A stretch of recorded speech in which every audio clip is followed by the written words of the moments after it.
اعوذ باللہ من الشیطان الرجیم بسم اللہ الرحمن الرحیم عزیز طلباء و طالبات السلام علیکم ورحمۃ اللہ وبرکاتہ۔ میں خیریت سے ہوں اور امید کرتا ہوں کہ آپ سبھی اپنے گھروں پہ خیریت سے ہوں گے۔ آج کا ہمارا جو موضوع ہے وہ ہے ہمسایہ۔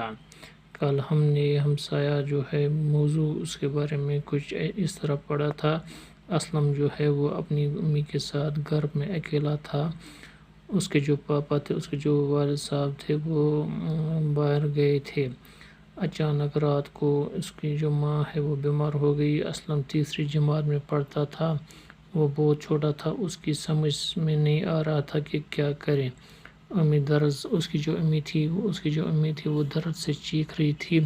وہ دوڑ کے گوتم انکل کے پاس گیا۔ گوتم کا مکان جو تھا وہ سامنے تھا، اس کے مکان کے ساتھ ہی اس کا مکان تھا۔ اس نے آواز دی، گوتم انکل، گوتم انکل۔ گوتم جو تھا وہ اس کی آواز سن کر جاگ گیا۔ وہ باہر آیا اور اس نے اسلم سے پوچھا، بیٹا کیا ہوا ہے، کیا ماجرا ہے؟ اسلم جو ہے اس نے کہا، انکل پاپا جو ہے وہ گھر پہ موجود نہیں ہے اور امی اچانک بیمار ہو گئی ہے۔ مجھے سمجھ میں نہیں آ رہا ہے کہ میں کیا کروں۔ گوتم نے کہا، گھبرانے کی ضرورت نہیں ہے، سب ٹھیک ہو جائے گا۔ اس نے اندر جا کے اپنی بیوی کو جگایا اور اسے ساری بات بتائی۔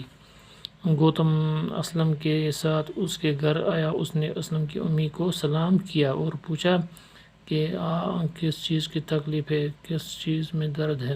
اس نے بتایا کہ میرا جو دم ہے وہ گھٹ رہا ہے، سینے میں تکلیف ہے، سر بھی چکرا رہا ہے۔ گوتم نے اسلم سے کہا، تم امی کے پاس ہی رہو، میں ابھی آتا ہوں۔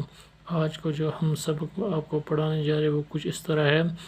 گوتم اپنے ایک اور ہمسایہ علی کے پاس گیا۔ وہ ایک ڈاکٹر تھا، اس کو جگایا۔ ڈاکٹر باہر آیا، وہ گوتم کو جانتا تھا۔ اس نے حیران ہوتے ہوئے پوچھا، اتنی رات گئی، آپ کیسے آ گئے؟ گوتم نے بتایا، بھابھی کی طبیعت اچانک خراب ہو گئی ہے، اس کا دم جو ہے وہ گھٹ رہا ہے، سینے میں تکلیف ہے اور سر بھی چکرا رہا ہے۔ ڈاکٹر نے کچھ دوائیاں اٹھا لیں اور گوتم کے ساتھ ہو لیا۔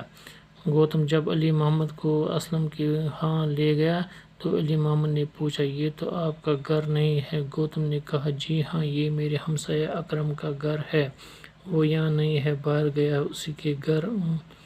اس کی گھر والی جو ہے بیمار ہے۔ گوتم علی محمد کو گھر کے اندر لے گیا۔ اسلم نے ڈاکٹر علی محمد کو دیکھا تو خوش ہوا۔ ڈاکٹر نے اسلم کی امی کو دیکھا، انجیکشن دیا اور دوا کھلائی۔ اسلم کی امی کی حالت بہتر ہونے لگی۔ ڈاکٹر نے کہا، بھابھی اب گھبرانے کی کوئی بات نہیں ہے، لیکن آپ کل ہسپتال آ کے خود کا چیک اپ ضرور کرائیں۔ ہاں، یہ دوا 4 گھنٹے کے بعد پھر لیجیے، میں صبح آ کے دوبارہ دیکھوں گا۔ باقی وسلام۔